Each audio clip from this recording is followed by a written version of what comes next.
All right, we're here at Trojan Horsepower Garage during the school closures on April the 8th.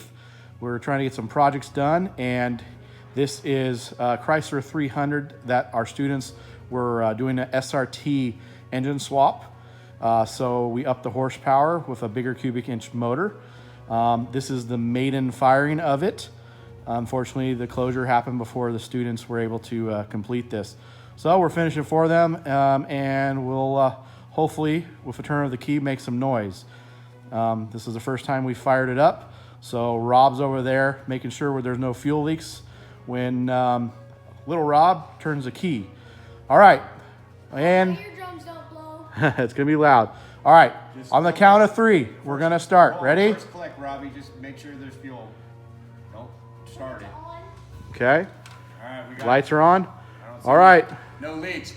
Good to go, Mr. Benson. Good to go. Got our fire extinguisher just in case, and our Okay. tools from the Plaza North right next to it if we need to make an adjustment. All right, go ahead. How long?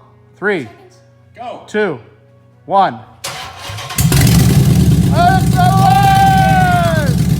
yeah. Trojan Horsepower Garage.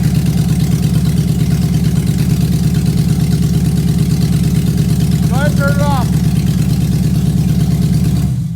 There you go. All right, good job, Team Pinto and other groups who worked on the car. We're gonna send it off to the exhaust shop, and we'll see it in the future when we return to school. It's making my Mr. legs Benson, shake. signing off.